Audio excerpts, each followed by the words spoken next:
ముందుగా ప్రభువును రక్షకుడినైన యేసుక్రీస్తు నామములో మీ అందరికీ శుభములు తెలియజేస్తూ ఉన్నాను ప్రియులారా.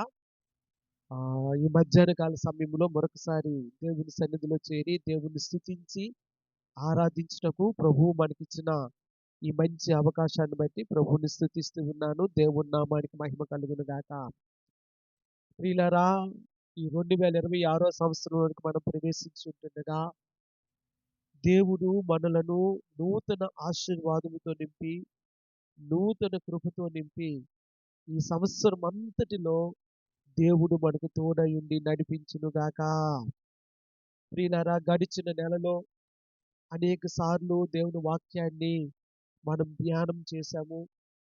నా మట్టుకైతే అనేక సార్లు దేవుని వాక్యాన్ని అనేక చోట్ల ప్రకటించడం జరిగింది. ప్రియులారా, మీరు కూడా గడిచిన నెలంతా మీటింగ్స్‌లో దేవుని వాక్యాన్ని విని ఒకవేళ కొంచెం అలసట పొంది ఉన్నారేమో. నా మట్టుకైతే చాలా అలసటగా ఉంది. అయినప్పటికీ కూడా ఈ నూతన సంవత్సరంలో ఇంతవరకు మనం ధ్యానం చేసుకున్న ఆ లేఖన భాగాల్లోంచి ఒక్క లేఖన భాగాన్ని మీకు జ్ఞాపకం చేసి ముగించాలని ఆశపడతా ఉన్నాను. దయచేసి మీ బైబిల్ గ్రంథాన్ని ప్రకటన గ్రంథము 1వ అధ్యాయము 6వ వచనంలోనికి తెలియజేస్తుందిగా కోరుతూ ఉన్నాను. ప్రకటన గ్రంథము 1వ అధ్యాయము 6వ వచనము.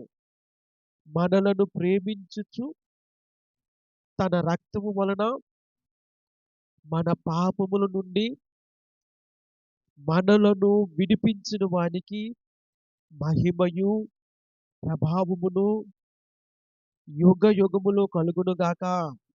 ఆమేన్. ఆయన మనలను తన తండ్రి యొగు దేవునికి ఒక రాజ్యముగాను యాజకులను గాను చేసెను. ప్రార్థన చేసుకుందాము.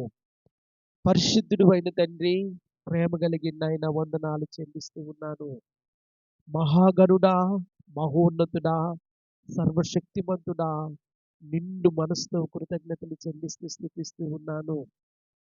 ఈ నూతన సంవత్సరములో మేము అడుగుపెట్టి ఉంటుండగా మీ కృప మాతో ఉంచుతూ ఉన్నందుకు వందనాలు చెల్లిస్తూ ఉన్నాను. కేవలము మీ కృప, మీ కృప, మీ కృప, మీ కృప, మీ కృప తప్ప వేరొకటి లేదయ్యా. నిండు మనసుతో వందనాలు చెల్లిస్తూ ఉన్నాను. పరిశుద్ధ సంఘముగా చేరి మిమ్మల్ని స్తుతించి ఆరాధిస్తూ ఉంటుండగా మా స్తుతులను, మా ఆరాధనలను ధూపం వలె, నైవేద్యం వలె మీరు అంగీకరించి ఆగ్రానిస్తూ ఉన్నందుకు వందనాలు చెల్లిస్తూ ఉన్నాను. దాసుడు తన యజమానుడి వైపు చూస్తూ ఉండినట్లుగా, దాసురాలు తన యజమానురాలి చేతి వైపు చూస్తూ ఉండినట్లుగా ఈ మధ్యాహ్న కాల సమయంలో మీ వైపు ఆశతో చూస్తూ ఉన్నాము. పరిశుద్ధాత్మ దేవ, మీరు మాతో మాట్లాడమని, మమ్మల్ని దర్శించుమని ప్రార్థన చేస్తూ కృతజ్ఞతలు చెల్లిస్తూ స్తుతిస్తూ ఉన్నాను. మీ దీవెన దయచేయండి. కృతజ్ఞతలు చెల్లిస్తూ స్తుతిస్తూ మీ దయించుమని ప్రార్థన చేస్తూ యేసుక్రీస్తు నామములో స్తుతించి ప్రార్థిస్తూ ఉన్నాను, కొనియాడుతూ ఉన్నాను, ఘనపరుస్తూ ఉన్నాను. జీవము గల పరమ తండ్రి, ఆమేన్.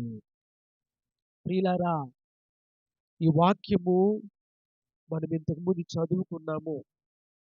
ప్రకటన గ్రంథం అనేది అన్నింటికి ఒక ముగింపును సూచిస్తూ ఉంది. అందుకే ప్రకటన గ్రంథాన్ని ద బుక్ ఆఫ్ కన్క్లూజన్స్ అంటారు. ప్రతి దానికి ఒక ముగింపు. ఆది కాండము ప్రతిదానికి ప్రారంభమైతే ప్రకటన గ్రంథము ముగింపునకు సాదృశ్యంగా మనకు కనబడతా ఉంది. It's a book of conclusions. అంత్యానికి దేవుడు మనల్ని ఏం చెయ్యాలని అనుకుంటూ ఉన్నాడంటే ఒక్క మాట ఇక్కడ మనం చూస్తూ ఉన్నాము. అదేమనగా 6వ వచనములో ఆయన మనలను తన తండ్రి యొగు దేవునికి ఒక రాజ్యముగాను యాజకులుగాను చేసెను. దేవుని నామానికి మహిమ కలుగును గాక.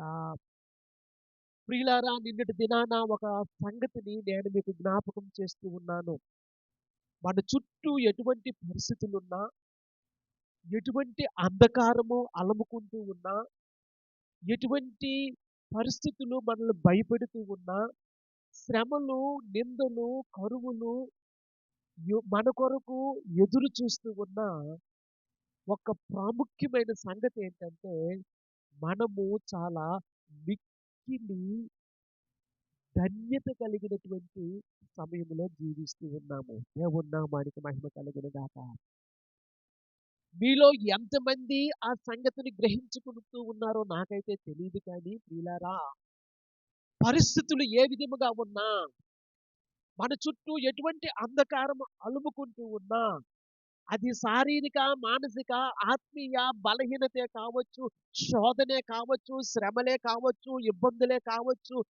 ప్రతి పరిస్థితి మనల్ని వెనక్కి లాగడానికి ప్రయత్నం చేస్తున్న ఒక ఆశీర్వాదకరమైన సంగతి ఏంటంటే, మనము మిక్కిలి ధన్యకరమైనటువంటి కాలంలో ఉన్నాము. దేవుని నామానికి మహిమ కలుగును గాక. ఎందుకంటే నిన్నటి దినాన ఆ మాటలు చదువుకున్నాము. కానీ మచ్చుకి మరొకసారి ఆ మాటలు చదువుదాము. హెబ్రీయులకు రాసిన పత్రికలో 11వ అధ్యాయంలో విశ్వాస వీరుల యొక్క జాబితా మనకు కనబడతా ఉంది. దేవుడు తన చిత్తాన్ని, తన ఉద్దేశాన్ని, తన ప్రణాళికను నెరవేర్చుకోవటానికి తన కుమారుడిని ఈ లోకానికి పంపించి రక్షణ కార్యము నెరవేర్చడానికి, ఆయన రాజ్యాన్ని ఈ భూమి మీద స్థాపించడానికి ఆయన చేతిలో సాధనాలుగా వాడబడిన పాత్రలు అనేక మంది మనకు కనబడతా ఉన్నారు. విశ్వాస వీరుల్ని మనం చూస్తూ ఉన్నాము. హేబేలు మొదలుకొని, హానోకు మొదలుకొని, నోవహు మొదలుకొని, అబ్రహాము మొదలుకొని, ఇస్సాకు, యాకోబు, మోషే, ఈ ప్రకారముగా చూసినట్లయితే అనేక మందిని దేవుడు తన సాధనాలుగా వాడుకున్నట్లుగా దేవుని వాక్యములో మనకు కనబడతా ఉంది. దేవుని నామానికి మహిమ కలుగును గాక. ప్రియులారా, ప్రతి ఒక్కరూ కూడా వారి విశ్వాస జీవితంలో దేవునికి సాధనాలుగా వాడబడటం అనేది మనం చూస్తూ ఉన్నాము. అబ్రహామును గురించి తెలియచేయబడినప్పుడు ఒక మాట, అబ్రహాము దేవుని నమ్మెను, అది అతనికి నీతిగా ఎంచబడెను. నిరీక్షణ లేని సమయంలో పునాదులు గల ఆ పట్టణము కొరకు అబ్రహాము నిరీక్షణ కలిగి వాగ్దాన దేశములోనికి ఆయన ప్రవేశించడం అనేది ఆశీర్వాదకరమైన సంగతిగా మరొకసారి నేను మీకు జ్ఞాపకం చేస్తూ ఉన్నాను. అటు తర్వాత ఆ నిబంధనను కొనసాగించడానికి ఇస్సాకును, యాకోబును, 12 మంది గోత్రకర్తలను దేవుడు ఏర్పాటు చేసుకొని వారిని ఒక దేశముగా నిర్మించడము దేవుడి వాక్యములో మనకు తెలిసినటువంటి సంగతి. వారిని నడిపించడానికి దేవుడు మోషేను సాధనముగా వాడుకోవడం అనేది చాలా ఆశీర్వాదకరమైనటువంటి సంగతి. దేవుని నామానికి మహిమ కలుగును గాక. హల్లెలూయా. 11వ అధ్యాయం 24వ వచనంలో చూసినట్లయితే, మోషే పెద్దవాడైనప్పుడు విశ్వాసమును బట్టి ఐగుప్తు ధనము కంటే క్రీస్తు విషయమైన నింద గొప్ప భాగ్యమని ఎంచుకొని అల్పకాలము పాపభోగము అనుభవించుట కంటే దేవుని ప్రజలతో శ్రమ అనుభవించుట మేలని యోచించి. అవును ప్రియులారా, విశ్వాసముతో వారు నడుచుకున్నారు, విశ్వాసములో మెలిగారు, విశ్వాసములో బతికారు, విశ్వాసం అనే పాఠశాలలో దేవునితో కలిసి నడిచారు వారు. ప్రియులారా, అల్పకాల శ్రమలు లేదా అల్పకాల పాప భోగముల వైపు ఆయన తిరుగక దేవుని ప్రజలతో శ్రమ పడటానికి, దేవుని ప్రజలతో తన్ను తాను ఐడెంటిఫై చేసుకోవటానికి మోషే నిర్ణయించుకున్నాడు. దేవుని నామానికి మహిమ కలుగును గాక. హల్లెలూయా. నిన్నటి దినాన ఒక సంగతి నేను మీకు జ్ఞాపకం చేశాను, మరొకసారి జ్ఞాపకం చేస్తూ ఉన్నాను. ఒకవేళ దేవుడు మోషేను సాధనముగా వాడుకొని ఇశ్రాయేలు ప్రజలను విడిపించాలి అనుకుంటే దేవుడు ఆ దానిని చాలా సింపుల్ గా చేయొచ్చు. ఎలాగూ మోషే ఫరో కుటుంబంలో ఉన్నాడు కనుక ఫరో అంతఃపురములో ఉన్నాడు గనుక, ఆ తరువాత వచ్చేటువంటి ఫరో మోషేనే. మోషేనే పరిపాలకుడు. ఐగుప్తు దేశాన్ని పరిపాలించవలసిన వాడు మోషే. కానీ ప్రియులారా, ఐగుప్తు దేశంలో మోషే ఉండి ఫరోగా ఉంటే తన ప్రజలను సులువుగా పంపించొచ్చు కదా! కానీ దేవుడు ఆ పద్ధతిని ఎంచుకోలేదు. ప్రియులారా, అరణ్యములో 40 సంవత్సరములు అతనికి తర్ఫీదునిచ్చి, అటు తర్వాత 40 సంవత్సరములు తన ప్రజలను నడిపించడానికి మోషేను సాధనముగా ఎన్నుకున్నట్లుగా మనము చూస్తూ ఉన్నాము. దేవుని నామానికి మహిమ కలుగును గాక.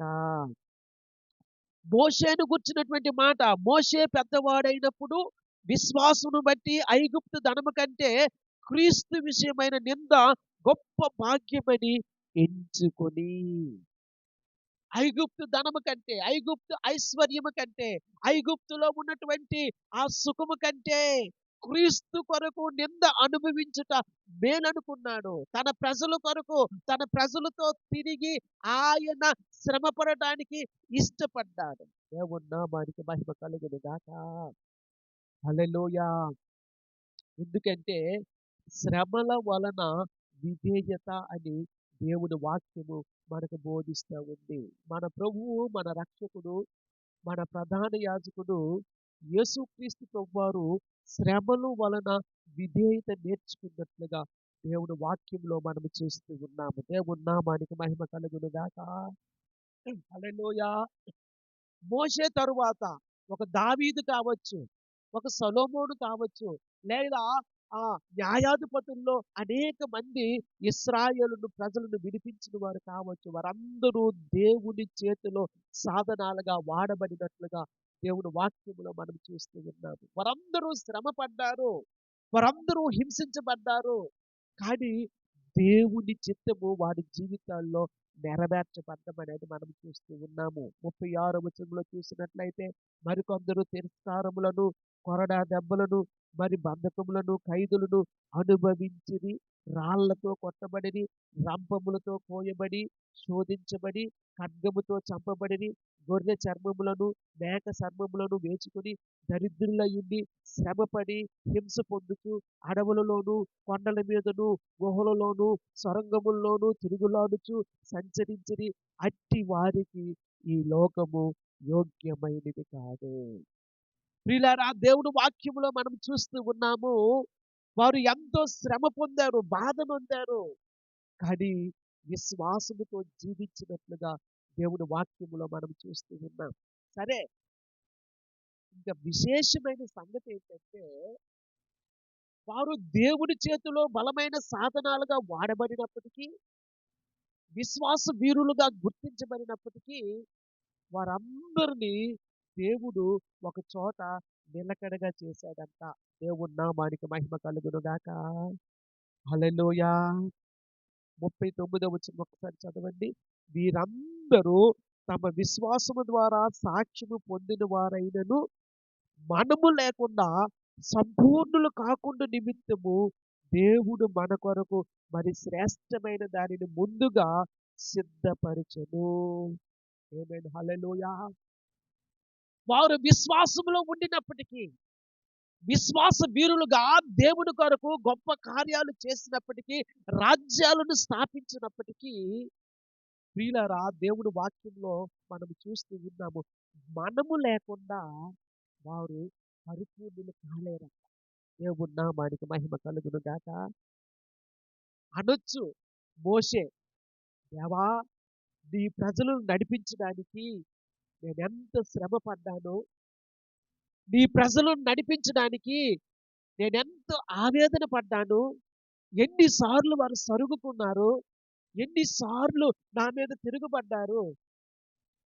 చివరకు వారిని వాగ్దాన దేశంలోనికి నడిపించబడ్డారు.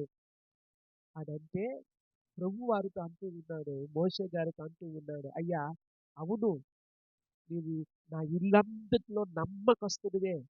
కానీ ఇంకా మీరు పరిపూర్ణం కావాలంటే నా సంఘం ఉంది. ఆ సంఘములో ఆ చేర్చబడిన వారు ఉన్నారు. వారితో కలిసి మీరు పరిపూర్ణులవుతారు. హల్లెలూయా! హల్లెలూయా! గొప్ప ఆశీర్వాదకరమైన సంగతండి. ఒక అబ్రహాం అడగొచ్చు, నిరీక్షణకు తావే లేని సమయంలో నేను నిరీక్షించి, నేను ప్రేమించినటువంటి నా కుమారుడిని బలి ఇవ్వటానికి కూడా వెనుతిరగలేదయ్యా అంటే, ప్రభువు అంటాడు, అవునయ్యా, నీ విశ్వాసాన్ని నేను మెచ్చుకున్నాను. నీ విశ్వాసాన్ని బట్టి నిన్ను నీతిమంతునిగా తీర్చాను. కానీ కొంతసేపు అలాగా ఆగు. ఈ అంత్య దినముల్లో నా సంఘాన్ని నేను కడుతూ ఉన్నాను. వారు కూడా మీతో చేర్చబడేంత వరకు మీరలాగా వెయిట్ చేయండి అని ప్రభువు చెబుతూ ఉన్నాడు. దేవుని నామానికి మహిమ కలుగును గాక. ప్రియులారా, ఈ మాటలు ఎంత విలువైనవో మీకు అర్థం కావడం లేదేమో. ఎంత గొప్ప ధన్యత దేవుడు మనకిచ్చాడో తెలుసా? మన ముందు అనేక మంది విశ్వాస వీరులుండినప్పటికీ, మన ముందు అనేక మంది వారి జీవితాలను సమర్పించుకొని, నిందలను అనుభవించి, శ్రమలను అనుభవించి, బాధలను అనుభవించి, రంపములతో కొయ్యబడి, రాళ్లతో కొట్టబడి, అనేక మంది విశ్వాస వీరులుగా ఉండినప్పటికీ వారు పరిపూర్ణులు కాలేరు. ఎందుకంటే ఆయన సంఘము, మనము వారితో కలిసినప్పుడు మాత్రమే వారు పరిపూర్ణులై ఉన్నారు. దేవుని నామానికి మహిమ కలుగును గాక. అందుకే ప్రియులారా, మనము మిక్కిలి ధన్యకరమైన జీవితంలో ఉన్నాము. మిక్కిలి ధన్యకరమైనటువంటి కాలంలో ఉన్నాము. We are living in the most privileged time. ప్రియులారా, ఈ ధన్యత ఎవరికీ లేదు. ఉన్నాయి, శ్రమలు ఉన్నాయి, బాధలు ఉన్నాయి, కష్టాలు ఉన్నాయి, కరువులు ఉన్నాయి, ఇరుకులు ఉన్నాయి, ఇబ్బందులు ఉన్నాయి, సమస్యలు ఉన్నాయి, హింసలు ఉన్నాయి. మనల్ని పరిపాలించే వారు మనల్ని సరిగ్గా ట్రీట్ చేయలేని పరిస్థితులు ఉన్నాయి. కానీ ప్రియులారా, మనము చాలా మిక్కిలి ధన్యకరమైన జీవితంలో లేదా ధన్యకరమైన కాలంలో జీవిస్తూ ఉన్నామనే సంగతిని జ్ఞాపకం పెట్టుకుందాము. దేవుని నామానికి మహిమ కలుగును గాక. ఈ 2026వ సంవత్సరంలో మనం ప్రవేశిస్తూ ఉంటుండగా అటువంటి ధన్యకరమైన జీవితంలోనికి దేవుడు మనల్ని నడిపిస్తూ ఉన్నాడు. దేవుని నామానికి మహిమ కలుగును గాక. ఎందుకంటే దేవుడు మనలను తన తండ్రి కొరకు ఒక రాజ్యముగాను యాజకులుగాను చేసి ఉన్నాడు. That is the final destination. దేవుడు మనల్ని నిర్మించేటువంటి చివరి లేదా అంత్యమైనటువంటి నిర్మాణం అదే. చివరకు దేవుడు మనలను తన తండ్రి అని దేవుని కొరకు ఒక రాజ్యముగాను యాజకులుగాను చేస్తూ ఉన్నాడు. ఈ లోకంలో మనకి ఏది ఉన్నా లేకపోయినా, ఆస్తి ఉన్నా లేకపోయినా, అంతస్తు ఉన్నా లేకపోయినా, చదువు ఉన్నా లేకపోయినా, ఉద్యోగం ఉన్నా లేకపోయినా, మన పరిస్థితి బాగున్నా బాగోకపోయినా, ప్రియులారా, ఈ లోకానుసారమైనది మనం అందరము విడిచిపెట్టి వెళ్ళాల్సిందే. అది ఎంత గొప్పదైనా, ఎంత చెడ్డదైనా ఈ లోకంలో నుంచి మనం తీసుకోగలిగినది ఏదీ లేదు. కానీ దేవుని కొరకు ఒక రాజ్యముగా, ఒక యాజక సమూహముగా మనము నిర్మించబడ్డమనేది ఆశీర్వాదకరమైనటువంటి సంగతి. దేవుని నామానికి మహిమ కలుగును గాక. హల్లెలూయా! దేవుని కొరకు ఒక రాజ్యముగా మనం కట్టబడతా ఉన్నాం. దేవుని కొరకు ఒక యాజక సమూహముగా మనం చేయబడుతూ ఉన్నాం. దాని కొరకు దేవుడు ఆది నుంచి మన మీద పని చేస్తూనే ఉన్నాడు. యేసుక్రీస్తు ప్రభువారు అందుకే ఈ లోకంలోనికి వచ్చి మానవ అవతారిగా జన్మించి, మనలాగా జీవించి, శ్రమ పొంది, శ్రమల వలన విధేయత నేర్చుకొని, రక్షణ కార్యాన్ని జరిగించి, తండ్రి కుడిపార్శ్వన ఆసీనుడై ప్రధాన యాజకుడిగా నీ కొరకు, నా కొరకు ఆయన విజ్ఞాపన చేస్తూ ఉన్నాడు. ఒక దినాన ఆయన తన రాజ్యముతో ఈ భూమి మీదకి రాబోతూ ఉన్నాడు. దేవుని నామానికి మహిమ కలుగును గాక. అప్పుడు మనం అందరము ఆయన రాజ్యములో చేర్చబడి దేవునికి యాజకులముగా ఉండబోతూ ఉన్నాము. దేవుని నామానికి మహిమ కలుగును గాక. హల్లెలూయా! కానీ ఇది ఎలా జరుగుతూ ఉంది? ఈ ప్రకటన గ్రంథము 2, 3 అధ్యాయాల్లో ఉన్న సంగతులు దానిని మనకు బోధపరుస్తూ ఉన్నాయి. ప్రసంగం చెయ్యను, కానీ వాటిని కేవలము నేను మీకు చదివి వినిపిస్తాను. ప్రియులారా, ప్రకటన గ్రంథము 2, 3 అధ్యాయాల్లో జయించే జీవితాన్ని గురించి యోహాను భక్తుడు రాస్తూ ఉన్నాడు. 7 సంఘాలు ప్రియులారా, ప్రతి సంఘములో కూడా ఒక వెలుతుంది. ప్రతి సంఘములో అప్రిషియేట్ చేయగలిగిన ఒక సంగతి ఉంది. ఒక వెలితి కూడా ఉంది. దేవుని నామానికి మహిమ కలుగును గాక. హల్లెలూయా! ఏదైతే వెలితిని దేవుడు మన జీవితాల్లో చూపెడుతూ ఉన్నాడో, ఆ వెలితిని దిద్దుకోవడము ఆశీర్వాదకరమైనటువంటి సంగతి. ఈ ఉదయకాల సమయంలో మీరు చెప్పిన సాక్ష్యాన్ని బట్టి దేవుణ్ణి స్తుతిస్తూ ఉన్నాను. దేవుడు మీకు చూపించినటువంటి ఆ వెలితి, ఆ కొరత ఏదైతే ఉందో, ఆ కొరతను దిద్దుకోవడం అనేది ఆశీర్వాదకరమైనటువంటి సంగతి. ప్రియులారా, ఈ 7 సంఘాల్లో కూడా దేవుడు వారిని జయించమని పిలుస్తూ ఉన్నాడు. చదువుదాం ఆ మాట.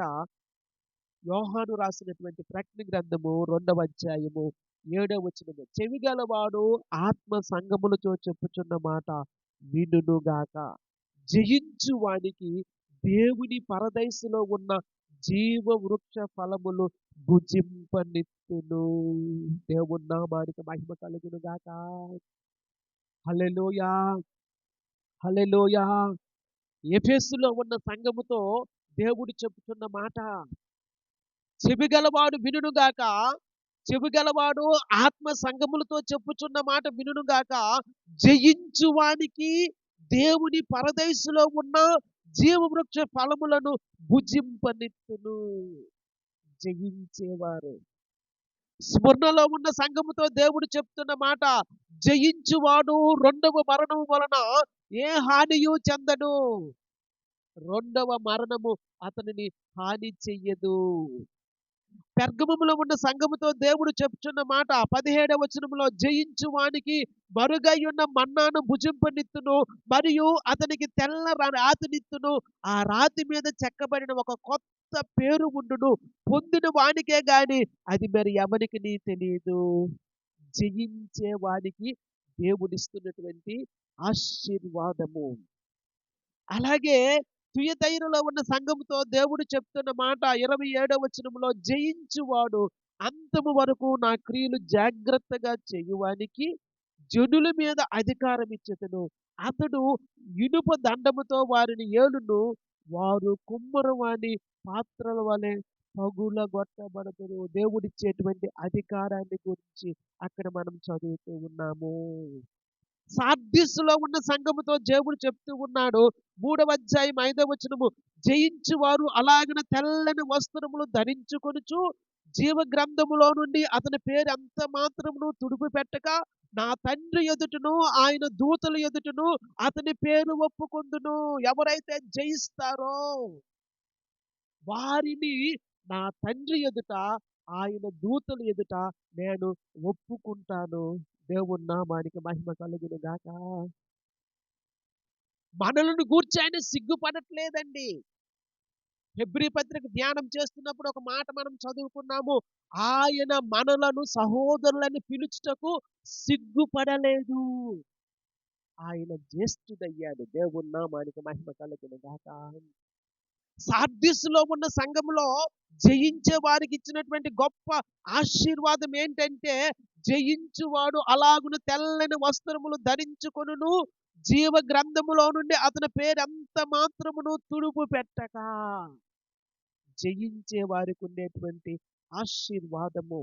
అటు తర్వాత ఫిలదెల్ఫియా సంఘానికి ఉన్న ఆశీర్వాదము 3వ అధ్యాయం 12వ వచనములు చూసినట్లయితే, జయించు వారిని నా దేవుని ఆలయంలో ఒక స్తంభముగా చేసేదను, అందులో నుండి వాడు ఇక మీదట ఎన్నటికి వెలుపలికి పోడు. దేవుడు స్థిరపరచడాన్ని గురించి సాక్ష్యం ఇస్తూ ఉన్నాడు. అటు తర్వాత లవొదికీయలో ఉన్న సంఘంతో దేవుడు చెప్తున్న మాట 21వ వచనంలో, నేను జయించి నా తండ్రితో కూడా ఆయన సింహాసనమునందు కూర్చుండి ఉన్న ప్రకారము జయించు వానిని నాతో కూడా నా సింహాసనమునందు కూర్చుండనిచ్చెదను. సంఘములతో ఆత్మ చెప్పుచున్న మాట చెవిగలవాడు వినుగాక. దేవుని నామానికి మహిమ కలుగునుగాక. ప్రియులారా, ఈ 7 సందర్భాలలో లేదా 7 సంఘాలలో జయించే వారికి పిలువనివ్వబడింది. ఈ నూతన సంవత్సరంలోనికి మనం అడుగు పెడుతూ ఉంటుండగా మనము జయించే వారుగా ఉండాలి. దేవుని నామానికి మహిమ కలుగును గాక. హల్లెలూయా. ఈ 2026వ సంవత్సరంలోనికి మనం అడుగు పెడుతూ ఉంటుండగా సంఘములతో దేవుడు చెప్పిన ఆ మాట ప్రకారముగా మనము జయించే వారముగా ఉండాలి. ఏ వెలితైనా ఉండనివ్వండి, ఏ లోటైనా ఉండనివ్వండి, ఏదైనా లోటుగా మన జీవితాల్లో ఉండనివ్వండి, కానీ దాన్ని సరిచేసుకొని జయించే వారముగా మనం ఉండాలి. దేవుని నామానికి మహిమ కలుగును గాక. ఎందుకంటే జయించే వారి కొరకు దేవుడు ఎదురు చూస్తూ ఉన్నాడు. దేవుడు మన లోపాలను చూసి మనల్ని ఆ విధముగా ఆ లోపాలతోనే విడిచిపెట్టాలని అనుకోలేదండి. మన లోపాలను చూపించి దిద్దుకోమని తెలియచేస్తూ ఉన్నాడు. మనము దిద్దుకొని జయించి ఆయన కొరకు జీవించిన వారమైతే ఆయన కొరకు ఒక రాజ్యముగాను యాజక సమూహముగాను మనము కట్టబడతాము. దేవుని నామానికి మహిమ కలుగును గాక. హల్లెలూయా. చివరగా ప్రకటన గ్రంథము 12వ అధ్యాయము 10వ వచనం 11వ వచనం నుంచి చూసినట్లయితే ఒక్క మాట చదువుకొని మనం ముగించుకుందాము. 12వ అధ్యాయము 11వ వచనము ప్రకటన గ్రంథము. వారు గొర్రె పిల్ల రక్తమును బట్టి తామిచ్చిన సాక్ష్యమును బట్టి వారిని జయించి ఉన్నారు కానీ మరణము వరకు తమ ప్రాణములను ప్రేమించిన వారు కాదు. దేవుని నామానికి మహిమ కలుగును గాక. హల్లెలూయా. ప్రియులారా, దేవుని వాక్యము చాలా బలముగా ఈ మధ్యాహ్న కాల సమయంలో మనల్ని తట్టుతూ ఉంది. వారు గొర్రెపిల్ల రక్తమును బట్టి తామిచ్చిన సాక్ష్యమును బట్టి వారిని జయించు వారుగా ఉన్నారు కానీ మరణము వరకు తమ ప్రాణములను ప్రేమించిన వారు కారు. అందుచేత పరలోకమా, పరలోక నివాసులారా ఉత్సహించుడి, భూమి సముద్రమా మీకు శ్రమ, అపవాది తనకు సమయము కొంచెమే అని తెలుసుకొని బహు క్రోధము గలవాడ మీ యొద్దకు దిగి వచ్చి ఉన్నాడని చెప్పాను. జయించే వారికి దేవుడిస్తున్నటువంటి గొప్ప ఆశీర్వాదము. ఇలారా ఈ 2026వ సంవత్సరంలో మనం ప్రవేశిస్తూ ఉంటుండగా జయ జీవితాన్ని దేవుడు మనకు సమృద్ధిగా ఇచ్చి దీవించి ఆశీర్వదించును గాక. ఆమేన్. ఆమేన్. ప్రతి పరిస్థితిని దిద్దుకొని జయించే వారముగా ప్రభు రాజ్యముగా మనం అందరము కట్టబడాలని మనస్ఫూర్తిగా తెలియచేసుకుంటూ నా మాటలు ముగిస్తూ ఉన్నాను. అటువంటి కృపను పరిశుద్ధాత్మ దేవుడు మనందరికి ఇచ్చి నడిపించి దీవించి ఆశీర్వదించును గాక. ఆమేన్. ప్రార్థన చేసుకుందాము. పరిశుద్ధుడైన తండ్రి, ప్రేమ కలిగిన ఆయన వందనాలు చెల్లిస్తూ ఉన్నాను. జీవము కలిగిన తండ్రి, జీవాధిపతి, కృతజ్ఞతలు చెల్లిస్తూ స్తుతిస్తూ ఉన్నాను. మీ దయించమని అడుగుతూ ఉన్నాను. నాయన, ఎవరికి లేని గొప్ప భాగ్యాన్ని మీరు మాకు ఇచ్చారు తండ్రి. మా ముందు విశ్వాస వీరులు వారి విశ్వాసము ద్వారా మీ నామాన్ని మహిమపరిచి మీ చిత్తాన్ని నెరవేర్చిన సందర్భం మేము చూశాం. కానీ మేము లేకుండా వారు పరిపూర్ణులు కారని ఈ వాక్యం మాకు సెలవిస్తాను. నాయన, ఈ యుగాంతములో ఉన్న మేము ఎంతో ధన్యకరమైన జీవితాన్ని జీవిస్తూ ఉన్నాము కదా.